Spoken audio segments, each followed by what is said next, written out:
yumakap kay Kuya Joel. Naiyak ako nang makita ang sugatan na mukha niya. May sugat ang gilid ng labi niya at tumudugo ang ilong. Namumula din ang pisngi niya at hawak niya ang tiyan. Jenny, bakit ka nandito? Umuwi ka na. Hirap na sabi ni Kuya Joel sabay ubo. Umiling-iling ako habang umiiyak. Ayoko kuya. Baka bugbugin ka na naman. Humihikbing sabi ko. Umuwi ka na nga. Paangil na sabi ni Kuya Joel sa basag na boses. Ayoko nga.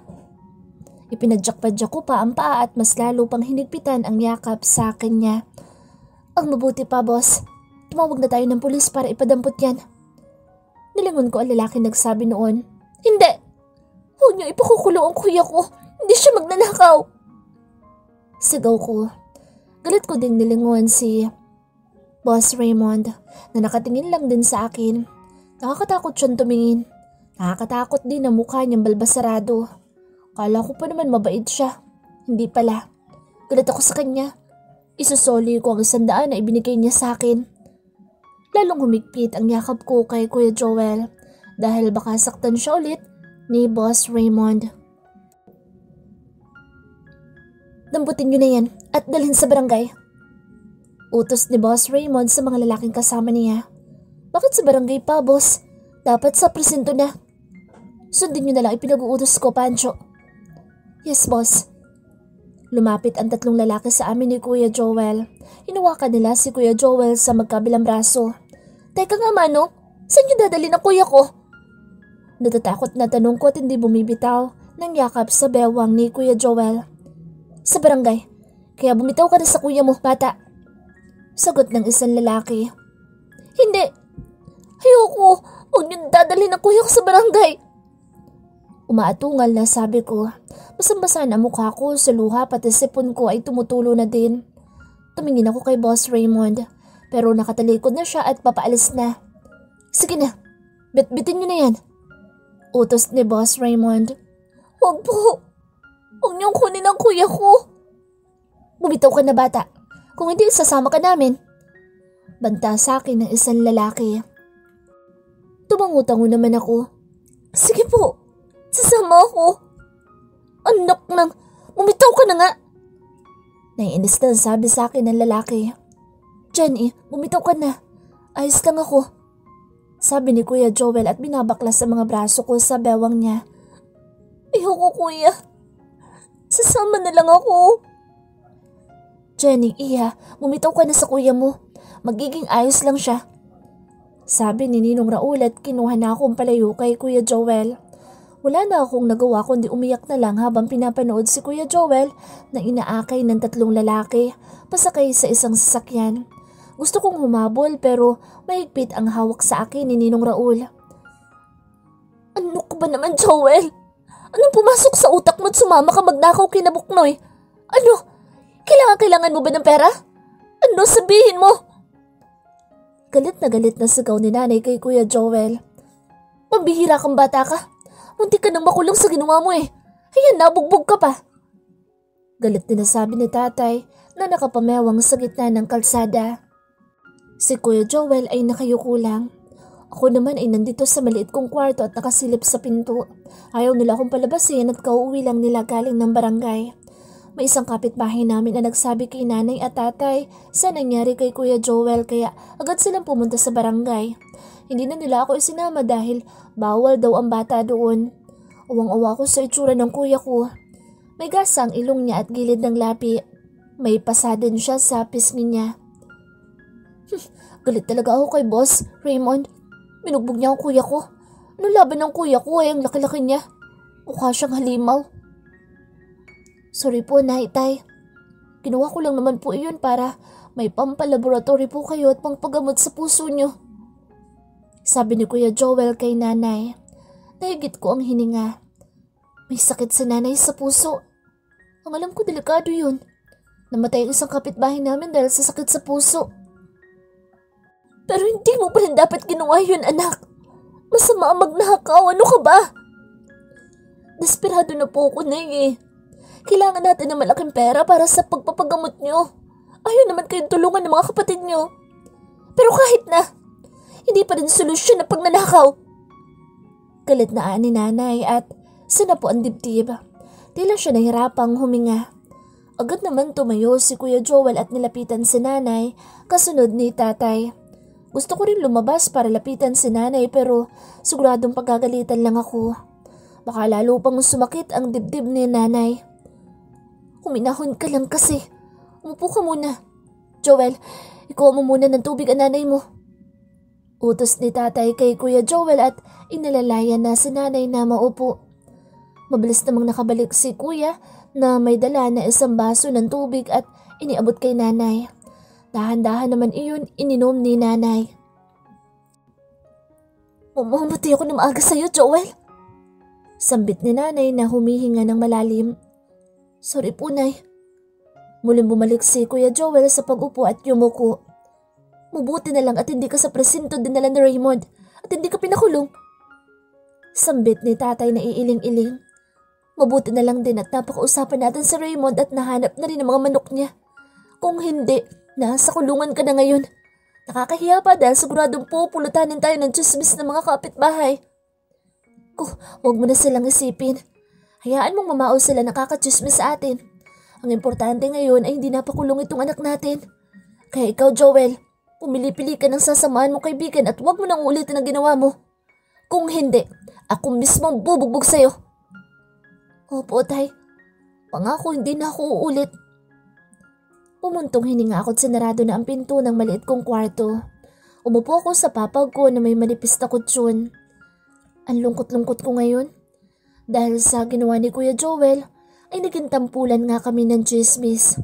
Lagi din ako inaasar ng mga kalaro ko at tinutokso kaya madalas din akong mapaaway. Yung isang tsinelas ko nawawala. Reklamo ng isang kalaro ko na si Patching. Nandyan lang yun kanina, nakita ko. Baka nasipa sa kanal. Sabi ko naman at tinignan ang kanal pero wala doon ang tsinelas ni Patching. Naglalaro kasi kami ng tumbang preso kaya lahat ng tsinelas namin ay nakakalat at lahat kami ay nakapaa. Baka ninakaw ni Jenny? Sabat ni Mimi. Sa lubong ang kilay na tinignan ko si Mimi. Anong ninakaw? Di ko ninakaw, no?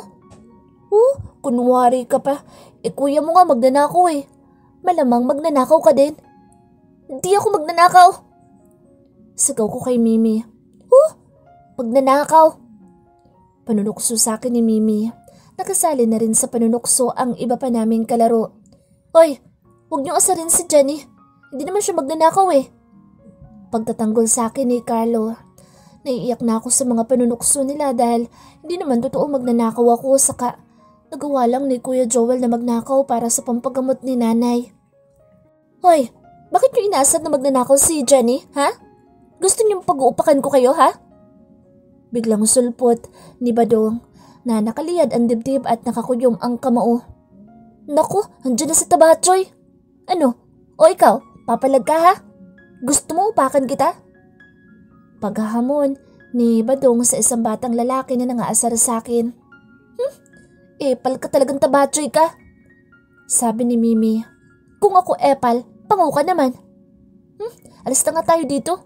May Tabachoy na epal. Sabi ni Mimi at umalis na siya kasama iba pang mga batang kalaro namin. Wala pala kayo eh. Sigaw ni Badong. Lumapit naman sa akin si Carlo. Huwag ka nang umiyak, Jenny. Umalis na sila. Sumingot-singot naman ako at pinunasan ng kwelyo ng damit ang mukha ko. Kapag inasar ka ulit nila, Mimi, sumbong mo sa akin at uupakan ko sila. Sabi ni Badong nang makalapit sa akin. Tumangutango naman ako. Salamat, Badong ha. Mabait ka rin pala.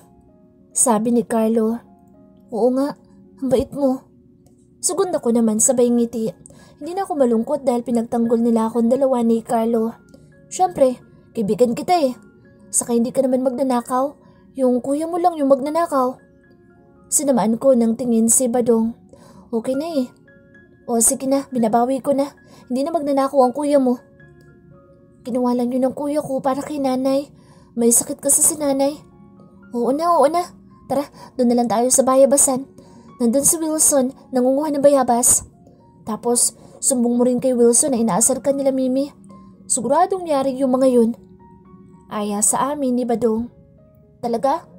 Isusumbong ko sila kay Wilson. Isa din sa tagapagtanggol ko si Wilson kaya alam kong aawayan din niya si Mimi kapag nagsumbong ako. Pumunta na kaming tatlo sa bukid kung nasaan si Wilson. Siguradong marami na naman ako maiuuwing bayabas. Pagdating ko sa tindahan ni Aling Susan ay inilabas ko ang 2 piso sa pink na sling bag ko at kinatok ang tindahan gamit ang barya. Pagbilhan! O ano yun, Jenny? Tanong ni Aling Susan na kapapasok lang ng tindahan. Pabili po ng betsin, Aling Susan? Sabi ko. Masarap ang ulam namin ngayon. Nilagang baboy. May uwi si tatay na baboy. Nagkatay daw kasi sila sa farm at pinaghati-hatian ng mga kasama niya. Siguradong mapaparami ang kain ko. Paborito ko nilagang baboy lalo na yung taba. Masarap na masarap yun. Pag-abot sa akin ni Aling Susan ng betsin ay binigay ko rin ang bayad ko. Inilagay ko sa pingkong slim bag ang betsin para hindi malaglag. Papaalis na sana ako para umuwi pero nakita ko ang ilang mga mama na may ingay sa kabilang kalsada. Nag-uumpukan sila at naninigarilyo. May hawak pa sila mga bote ng beer. Isa sa kanila ang taong kinamumuhuyan ko, si Boss Raymond. Sumimangot ako. Patawa-tawa pa siya na akala mo hindi binugbog ang kuya ko. Saka ko lang naalala yung 100 na binigay niya sa akin. Kinuha ko yun sa loob ng pink sling bag ko at pinakatago-tago ko talaga iyon para hindi makita ni nanay. Tinignan ko ang nakatuping 100 na papel na hugis para sukat. Isusuli ko na ito kay Boss Raymond. Di ko na to kailangan. Saksak niya sa bagang niya. Hindi ko siya mapapatawad sa ginawa niya sa Kuya Joel ko kahit kailan. Nagmamarcha na tumuwid ako sa kalsada at pinuntahan si Boss Raymond na naninigarilyo. Boss Raymond! Tawag ko sa kanya na makalapit. Nagpalingalinga pa siya at hinanap ako. Ganun din ang mga kasama niya. Boss, itong bulanggit may tawag sa'yo. Anong kailangan mo, bata? Tanong ng isang lalaki. Nakilala ko siya. Siya yung isa sa mga nagdala kay Kuya Joel sa barangay. Oh, ikaw yung makulit na kapatid ng isa sa mga nagnakaw ng manok ah. Sabat naman ng isa pang lalaki. Hindi ko siya pinansin at sinamaan lang ng tingin. Umaling ako kay Boss Raymond na nakatingin na pala sa akin. Nakangisi din siya. Nakakatakot talaga yung tsura niya. Ang laki pa niya. Mukha siyang kapre. Siguro siya yung kapre sa puno ng akasya na kinukwento ni Mang Islaw. Anong kailangan mo, bata? Tanong sa akin ni Boss Raymond sa malaking boses, sabay hit-hit ng sigarilyo at buga ng usok. Winasiwas ko naman ang kamay ko dahil tumatama sa mukha ko yung usok. Inabot ko sa kanya 100 papel na nakatupi. Ano yan? Nakataas ang kilay na tanong ni Boss Raymond. Bulag ka ba? E di pera. Sabi ko. O ba't? Hoy, bubwit! Wala kang galang ah! Saway sa akin ng isang lalaki pero inirapan ko lang siya. Hindi ako bubwit. Mamang mukhang palaka. Sagot ko sa lalaki. Nagtawa na naman ang mga kasama niya. O ba't? Kutong lupa ka? Sasagot ka pa talaga ha? Gusto mo tirasin kita? Nanggigigil na sabi ng lalaki. Binalat-bilatan ko naman siya. O Pancho, bata yan, huwag mong patulan. Sabi ng isa pang lalaki. Nakakagigil eh. Ang cute tirasin. Tinaas naman ni Boss Raymond ang kamay. Hayaan mo na, Pancho. Boss, bastos eh. Mga bata talaga ngayon, kulang na sa GMRC. Nakangising kinuha ni Boss Raymond ang 100 na katupi at kunot noong tiningnan. Para saan to? Namewang ako. Yan yung 100 na balato mo sa akin sa sabong. Binabalik ko na sa'yo yan. Di ko na kailangan yan. Isaksak mo sa puwet mong mabaho. Hindi kita mo papatawad sa ginawa mong pambubugbog sa kuya ko. Diyan na nga kayo mga pangit. Ang babaho nyo. Sabi ko sa kanya at sa mga kasama niya sabay talikod. Ba't talaga nga naman? Halika nga dito. Sinong pangit at mababaho ha? Akman lalapitan ako na lalaki mukhang palaka pero mabilis na akong tumakbo pa uwi sa bahay. Habang tumitili dahil baka maabutan ako ng mama. Agad kong nilak ang pinto pagkapasok ko ng bahay at inihingal na sumandal sa pinto. Bunso, bakit ngayon ka lang? Kanina ka pa iniintay ng nanay mo ah. Nakapaglaro ka pa no? Ikaw talagang bata ka. Untag sa akin ni tatay na nakaupo sa sofa naming kawayan at nanonood ng TV. May humahabol po sa akin kampo ng kapre tay. Kumunot ang noo ni tatay. Anong kampo ng kapre? Ikaw talagang bata ka kung ano-ano na naman naiisip mo. Puntahan mo na ang nanay mo sa kusina at kanina ka pa niya hinihintay. Opo tay. Pumasok na ako sa kusina at inabot na kay nanay ang bitsin. Nasarmunan pa ako ni nanay dahil kanina niya pa hinihintay ang bitsin. Kakamot-kamot na lang ako sa ulo at ngumuso. Tinitingnan ko ang 100 na papel na nakatupi sa hugis para sukat na ibinigay sa akin ng batang taratitat kanina. Naamoy ko pang amoy baby powder ito. Naalala ko na siya yung uhuging batang babae na cute na nangihingi sa akin noon ng balato sa labas ng arena. Nakyutan ako sa kanya kahit uhugin siya, kaya 100 ang ibinigay ko sa kanya. Kapatid din pala niya ang isa sa mga nagnakaw ng manok ko at ngayon ay galit na galit siya sa akin dahil binugbog ko ang kuya niya. Nakakabilib din ang tapang ng batang uhugin na iyon. Di man lang natakot sa akin at sinigaw-sigawan pa ako. Sinabihan pa akong pangit at mabaho. Sinauli pa itong 100 na ibinigay ko. Nangingisi at naiiling na lang ako. Dinukot ko ang wallet sa bulsa ng pantalon ko at isiniksik ang 100 nakatupi. Mga bata talaga ngayon, kinukulang na sa disiplina. Pasalamat talaga yung kutong lupang cute siya. Kung hindi, kanina ko pa siya isinako. Himutok ni Pancho. Hindi mo lang matanggap na sinabihan kanyang mukhang palaka. Natatawang sabi naman ni Omar. Yun na nga sa ganda lalaki kong to, sinabihan lang ako mukhang palaka ng bubwit na yun. Tama ba yun? Hindi nagsisinungaling na bata pre.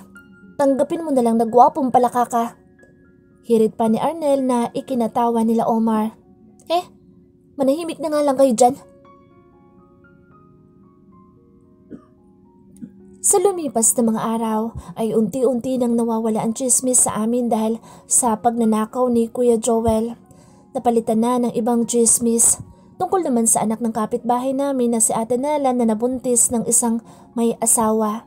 Si Kuya Joel ay balik trabaho na pero lagi siyang pinapaalalahanan ni nanay at ni tatay na huwag nang gagawa ng kalokohan. Ako din, sinasabihan ko din siya na huwag nang uulitin ang ginawa dahil baka mabugbog na naman siya. Si nanay naman ay madalas kong nakikitang hinihilot ang dibdib. Siguro'y sumasakit na naman ang puso niya.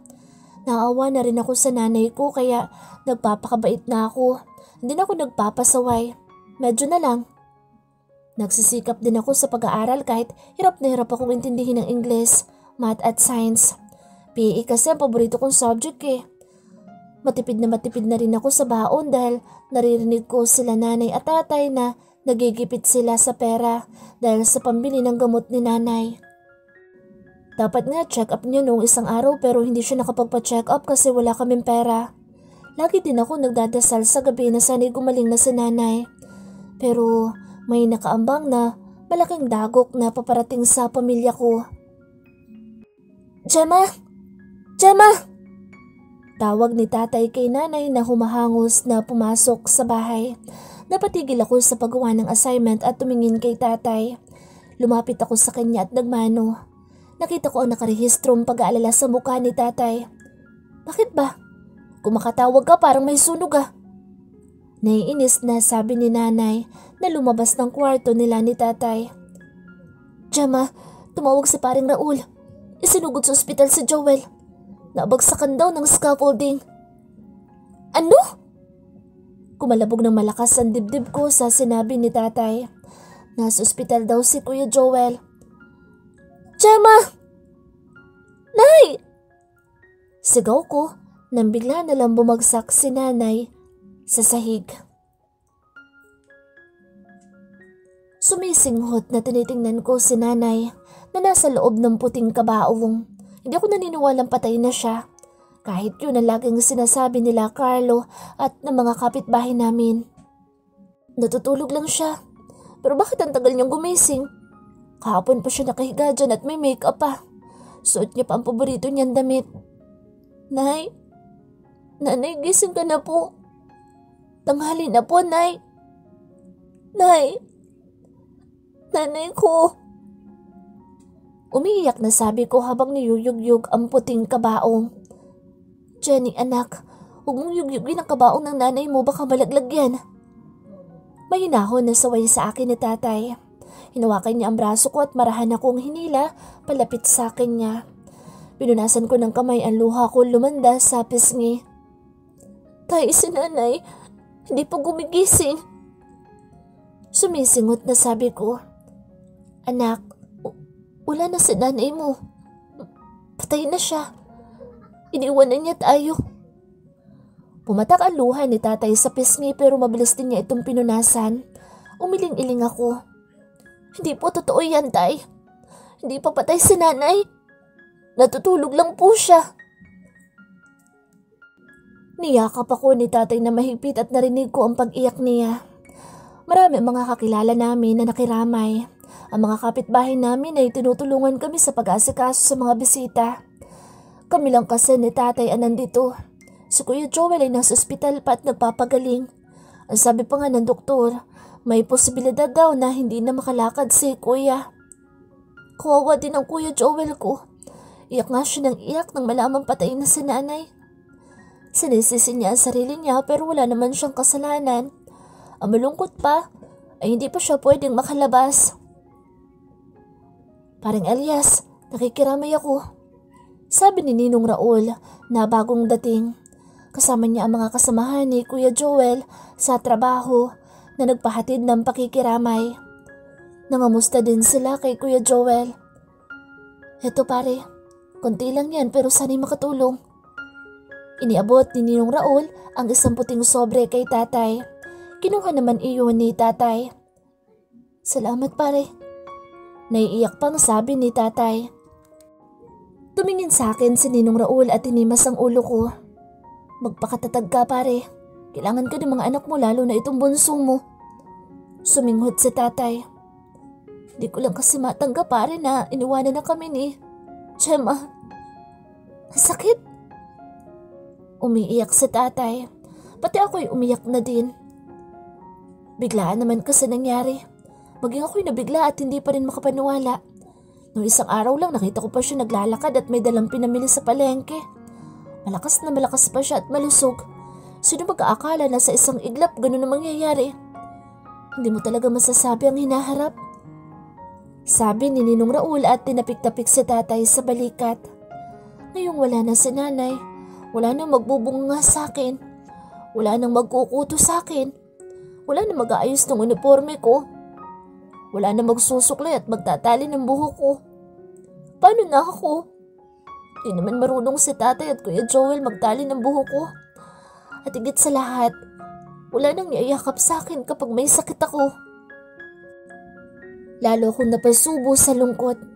Mahal na mahal ko si nanay. Sana hindi na lang totoo lahat ng ito. Dumating din ang mga kasamahan ni tatay sa palaisdaan. Nagabot din sila ng konting tulong kay tatay. Dumating din sila Carlo, Wilson at Badong. Kauwi lang nila galing eskwelahan. Ako naman ay hindi pumasok. Huwag ka nang umiyak, Jenny. Pag-aalo sa akin ni Carlo. Malungkot ang mga mukha nilang tatlo habang nakatingin sa akin. Paano kung hindi iiyak? Patay na si nanay. Wala na akong nanay. Humihikbing sabi ko. Tumabi ng upo sa akin sa bangko si Carlo. Pwede mo naman maging nanay ang nanay ko. Magkumare naman sila ni Aling Gemma. Saka hindi naman sila nagkakalayo dahil parehas silang mabunganga. Yung mama ko din, pwede mo maging nanay. Yun nga lang mataba ang mama ko, parang ako. Sabi naman ni Badong. Si nanay ko din pwede mo ring maging nanay. Kaibigan siya ni Aling Gemma at parang anak din ang turing niya sa'yo. Yun nga siya oh. Pinupunasan yung kabaong ni Aling Gemma. Ani Wilson na itinuro ang nanay niya na si Aling Mercy na nasa harap ng kabaong ni nanay at pinupunasan ito. Isa siya sa mga tumulong sa amin na dalhin si nanay sa ospital. Pinahid ko ng damit ang luha ko. Salamat sa inyo. Kahit papano nababawasan ang lungkot ko dahil nandito kayo. Dumarami pa ang mga bisitang dumarating. Halos mapuno na nga ng tao ang bakuran namin. Dinutumog din kasi ng mga nakikiramay ang saklaan. Pero may isang bisita ang dumating na hindi ko inaasahan. si Boss Raymond kasama ang mga alalay niya. Elias, nandiyan si Raymond. Untag ni Mang Timo na tatay ni Carlo kay tatay. Sabay kaming lumingon ni tatay sa pintuan. Napasimangot ako na makitang papasok si Boss Raymond na bahagya pang yumuko dahil mauuntog siya sa pinto namin. Tumayo pa ang mga bisita namin na nasa loob ng bahay at binati siya. Tumingin siya sa direksyon namin ni tatay at lumapit. Tumayo naman si tatay. Tumayo din ako at kumapit sa braso ni tatay. Nakikiramay ho ako, Mang Elias. Sabi na Boss Raymond kay tatay at inilihad ang kamay. Salamat Raymond. Sinurpresa mo naman ako sa pagbisita mo dito sa lamay ng asawa ko. Sabi ni tatay at tinanggap ang palad ni Boss Raymond. Ako naman ay masama lang nakatingin kay Boss Raymond. Nabalitaan ko ho kasi nangyari kanina lang sa barangay kaya pumunta ko ako dito para makiramay. May dinukot si Boss Raymond sa likod ng bulsa ng pantalon niya. Isa yung puting sobre at medyo makapal ang laman. Iniabot niya yun kay tatay. Heto ho, Mang Elias. Tanggapin niyo ang tulong ko. Kinuha ni tatay ang puting sobre at bahagyang sinilip ang laman. Nalaki ang mata ni tatay. Naku Raymond, hindi ko yata matatanggap ito. Masyado yata itong malaki. Sabi ni tatay at iniabot ulit ang puting sobre kay Boss Raymond pero itinulak lang nito ang kamay pabalik kay tatay. Alam ko kung malaki ang kailangan niyo para sa pampalibing ni Aling Gemma. Kaya tanggapin niyo na ho iyan. Kung kulang po kayo, huwag kayong mahihiyang lumapit sa akin. Nakakahiya talaga sa'yo. Raymond, may atraso na nga ang anak ko sa'yo tapos tutulungan mo pa kami. Nahihiyang sabi ni tatay. Wala ho iyon, Mang Elias. Yung tungkol sa ginawa ng anak niyo, kinalimutan ko na iyon. Magkakabarangay ho tayo kaya dapat tayo magtulungan. Ani Boss Raymond na tumingin pa sa akin at bahagyang ngumiti. Ninusuan ko naman siya at sinimangutan sabay irap. Hindi porket nabigay siya ng tulong mapapatawad ko na siya sa pambubugbog niya sa Kuya Joel ko. Galit pa din ako sa kanya. Kung wala nga lang si tatay, siniguan ko na siya eh. Maraming salamat Raymond. Napakalaking tulong nito. Balang araw makakabawi din ako sa'yo. Hindi ko nga lang alam kung kailan at kung sa paanong paraan. Tinapik-tapik ni Boss Raymond ang balikat ni tatay. Huwag niyo na hong intindihin iyon, Mang Elias. Bumitaw muna ako kay tatay nang samahan niya si Boss Raymond na silipin si nanay sa kabaong. Naiwan naman ang mga alalay ni Boss Raymond na umupo sa bangko. Hoy bata, pakikiramay kami. Sabi sa akin na lalaki mukhang palaka. Sinimungutan ko siya. Salamat, pero sana multuhin kayo ni nanay. Abat? O Pancho, huwag mo nang patulan ng bata. Malungkot yan dahil patay ang nanay. Intindihin mo na lang. Awat ng isang alalay sa lalaki mukhang palaka. Maldita eh. Nakikiramay na nga nagmamaldita pa. Hayaan mo na, bata yan. Bata, pagpasensyahan mo na itong kaibigan namin palaka. Heste, si Pancho. Sino ko na lalaki mukhang palaka ang kasama niya? Isa ka pa eh. Hindi ko na lang sila pinansin at lumabas na ng bahay para puntahan sila Carlo. Nakita ko siya sa saklaan kasama si Badong at si Wilson. Dumating din sa burol ni nanay ang kapatid niya na taga Maynila. Si Tita Jacka kasamang asawa niyang si Tito Rudy. Umiiyak si Tita Jacka habang nakatingin kay nanay sa kabaong. Gemma, kapatid ko. Bakit naman bigla kang nawala? Bata-bata mo pa. Humahagulhol na sabi ni Tita Jacka. Tumingin siya kay tatay. Elias, bakit naman pinabayaan mo kapatid ko? Pasensya ka na ate. Hindi ko ginusto nangyari. Biglaan na nangyari. Check up niya sana nung isang araw pero hindi siya nakapagpa-check up kasi wala kaming pera. Inatake siya sa puso nang malaman niyang sinugod sa ospital si Joel. Noong dinala ko siya sa ospital, dineklara na siyang dead on arrival ng doktor. Paliwanag ni tatay. Rumihistro ang inis sa mukha ni Tita Jacka. Kasalanan mo to eh. Kung hindi sana ikaw ang pinatulan ng kapatid ko, hindi sana mangyayari sa kanya to. Sana yung ibang manliligaw na lang niyang mayaman ang pinatulan niya na kaya siyang ipagamot. Hindi kagaya mo. Umikot ang mata ni Tita Jacka sa loob ng bahay namin. Mahirap sa daga. Grabe ka naman magsalita, Ate Jeka. Bakit? Totoo naman na. Nakita mo nga nangyari sa kapatid ko? Dahil wala kang perang pampacheck up sa kanya. Ayan. Namatay siya na maaga. Galit na sabi ni Tita Jeka. Nagmamahalan kami ni Gemma, Ate Jeka. Kahit mahirap lang kami, masaya ang pamilya namin. Masaya? Masaya ba yung patay na siya, ha? Jeka, huminahon ka nga. Huwag ka mag-skandalo. Nakakahiya sa ibang nakikiramay. Saway ni Tito Rudy kay Tita Jeka. Nakatingin na nga sa amin ang ibang mga nakikiramay at mga kapitbahay namin na nagbubulong-bulungan na. Malamang, pag-chichismisan na naman kami. Wala akong pakialam. Mabuti nga para malaman ng mga tao dito kung gaano kamalas sa kapatid ko na ang lalaking ito ang napangasawa niya. Kita mo nga itong bahay. Ang liit-liit. Mainit. Walang palitada ang dingding at wala pang kiyasa ng bubong. Linoleum lang ang sahig. At kita mo itong pamangkin ko? Ang payat-payat. Madungis. Malamang puro tilapia lang pinapakain dito. Yung isa ko naman pamangkin na yun, nasa ospital dahil na aksidente sa pagtatrabaho. Dapat nag-aaral siya ngayon ng kolehiyo. Pero dahil sa lalaking to na wala naman tinapos at mas mahirap pa sa daga, ayan. Damay ang asawa at mga anak sa kahirapan niya. Nakita kong yumuko na lang si tatay dahil sa mga sinasabi ni Tita Jeka. Umawak ako sa kamay ni tatay. Mahigpit din niyang hinawakan ng kamay ko. Ang alam ko may kaya si Tita Jeka at sa Maynila siya nakatira. May sakin nga sila na nasa labas eh. May anak din sila na babae na kasing edad ko. Hindi nila ito kasama ngayon. Bibihira lang pumunta dito sa amin si Tita Jeka. Si nanay lang ang lagi niyang kinakausap noon at hindi pinapansin si tatay. Di rin kami malapit ni Kuya Joel sa kanya kasi mataray siya. 2 araw bago ilibing si nanay ay nakalabas na si Kuya Joel mula sa ospital. Naka-wheelchair siya at hindi makalakad. Nasa tabi lang siya ng kabaong ni nanay at kung minsan ay umiiyak kaya naiiyak din ako. Ayaw niyang matulog dahil gusto niyang tingnan lang si nanay. Ayaw din niyang kumain minsan. Kung hindi pa namin siya pipilitin ni tatay. Anak, matulog ka muna. Wala ka pang matinong tulog mula na lumabas ka ng ospital. Sabi ni tatay kay Kuya Joel. Hindi pa po ako inaantok, tay. Dito muna ako sa tabi ni nanay. Ani Kuya Joel na hindi inaalis ang tingin kay nanay sa kabaong. Anak, bukas libing na ng nanay mo.